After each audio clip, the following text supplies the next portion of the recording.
Bismillahirrahmanirrahim. Ladies, guys and gentlemen, Assalamu alaikum. I would like to thank you all for your time because you may know I am psychologist. I look forward to discuss the topic about what is healthy relationship या what is necessary in healthy relationship. एक healthy और सेहतमंद ताल्लुक को maintain रखने के लिए सबसे ज़्यादा किस चीज़ की ज़रूरत पड़ती है, आज की इस वीडियो में हम डिस्कस करेंगे। तो हर ताल्लुक एहतराम मांगता है, किसी को हासिल करना हो या किसी को अपना बनाना हो तो सबसे पहले क्या चीज़ ज़रूरी है, आप उसकी रिस्पेक्ट करें। अगर आप किसी को देंगे इज़्ज़त तो वो ज़रूर आपको देगा। देखिए, दुनिया में आप वही कुछ बांटते हैं जो आपके अंदर, आपकी शख्सियत के अंदर मौजूद होता है, जो आपकी फैमिली से आपको मिला होता है, ये जो आपको आपके अंदर डाला गया होता है आपके पेरेंट्स की तरफ से या आपके एनवायरनमेंट की तरफ से। देखिए, जो लोग नफ़रतें बांटते हैं उनको मिली ही नफ़रतें होती हैं, और जो लोग मोहब्बतें बांटते हैं उनको मिली ही मोहब्बतें होती हैं। देखिए, अगर हमारा किसी से रिलेशनशिप ख़त्म भी हो जाता है तो एक चीज़ रह जाती है हमेशा, वो क्या होती है, जो हमें नज़रें मिलाने के काबिल छोड़ती है, वो होती है इज़्ज़त, एहतराम। बाकी क्या रह जाता है, मान।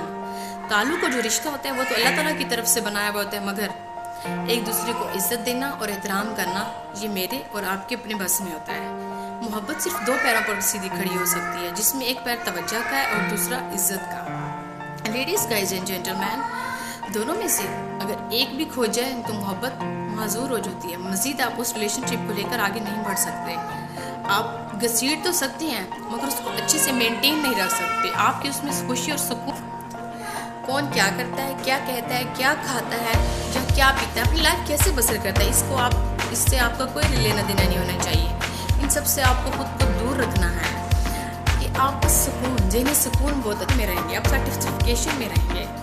जब आप सेटिस्फाई रहेंगे तो आपकी ज़िंदगी में सुकून ही सुकून होगा। इससे आपको सोचने का, समझने का वक्त मिलेगा। अपना जायज़ा लें, खुद से मुलाकात करें, खुद को अच्छाई पर कायल करें, बुराई से दूर रखें, अपने अंदर की खाली जगहों को पूर करें, कि सीखें और बार बार सीखें, अपनी गलतियों से सीखें, खुद को कभी महसूस करें। कुछ रौनकें होती हैं जो सिर्फ इंसान के अपने आप से ही होती हैं, लेकिन जहाँ पर हर इंसान दूसरे को गलत और ख़ुद को ठीक साबित करने में लगा हुआ है। जो कुरान मजीद में इरशाद है, वा उफ़व्विदु अमरी इला इन्नल्लाह बसीरुम बिल इबाद, वा उफ़व्विदु इला अल्लाह इन्नल्लाह बसीरुम बिल इबाद।